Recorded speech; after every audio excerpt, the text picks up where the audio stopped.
Hi everyone, welcome to Virtual Tabletop Gaming Live. My name is Christian Lemay. I am the founder of Scorpion Masque, a French-Canadian, Montreal-based board game publisher. So I'm a publisher myself and a game designer. And today I will talk to you a little bit about my 14 years of experience in board game publishing and development.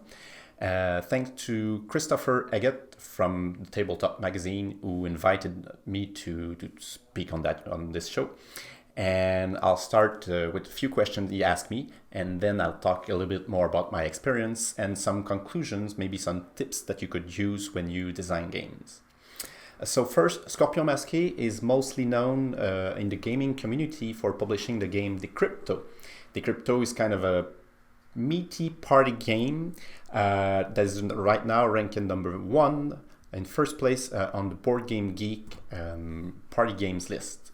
We are also well known for publishing Zombie Kids Evolution, which is the first kind of legacy game or evolutive game for kids, who is also number 1 for children games on Board Game Geek. So we are very proud at Scorpion Masque.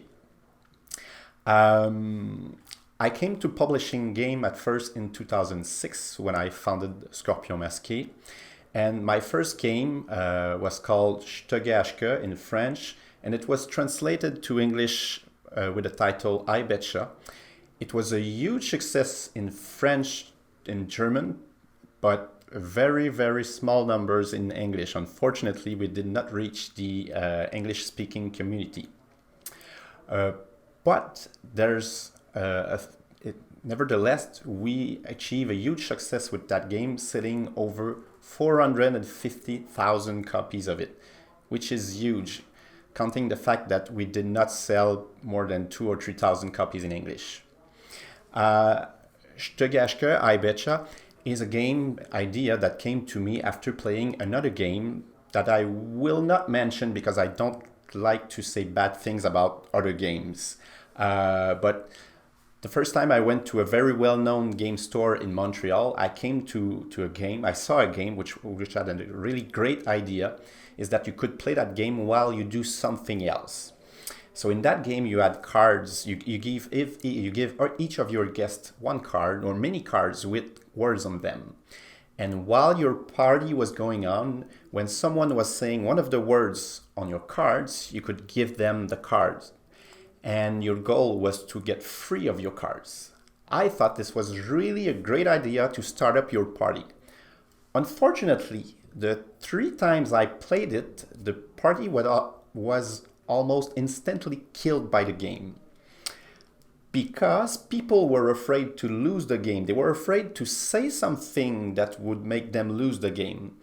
So the problem was that to win that game, you had to not do something, which is not a good thing. And so I thought to myself, how could we twist that great idea of having a game that you play while you do something else and make it a really great game, a great experience? So I thought, well, you should simply make sure that people, to win the game, they must do something instead of not do something. And then I developed that game, I Betcha, in which you give each of your guests one card with 3 secret challenges. So you're having a party with families or friends at home. You give each of your guests a card with 3 challenges that you must fulfill in front of witnesses of other players without them knowing or guessing that you're doing one of your challenges. Of course, you keep also an eye open to spot the other players' challenges. And this is for I Betcha. Many years later, in 2017, I published a game called The Legend of the Wendigo, who was on the recommendation of the Spiel des Jahres jury. So Spiel des Jahres is the Game of the Year award in Germany. That's the most prestigious award you can win. We were the game was not in the final recommendation, but it was on the list of recommendation of the jury, which is already a great thing. I was very proud of that game, and the story was funny because it's a design of mine. And the first idea I had is that I wanted to do a hidden roles, secret identity game, kind of werewolf or secret Hitler or resistance, but for kids.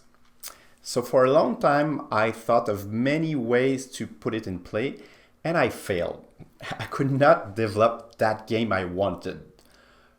But I had this idea while developing the game and testing it that instead of having players having a secret identity, the secret identity could be moved to the tiles on the board, on the table. So the material would be the secret thing. And one player would be the bad guy, not the werewolf, but the Wendigo in that game.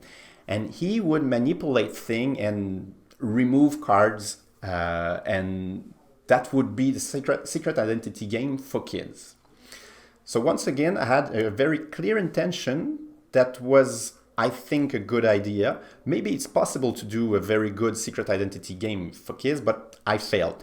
Nevertheless, I did another game which was not that bad, and that came to be Legend of the Wendigo. Finally, in 2016, so 1 year earlier, I published a game called Loot and Run, which was the initial intent was to recreate a scene that I enjoyed a lot in a French cartoon, Asterix and Cleopatra. Cleopatra? There's a scene where the main characters get into a pyramid and they are they are misled by a very bad guy who's trying to lose them in the pyramid, and he wants to get out and make them die in the pyramid. He wants to lose them there.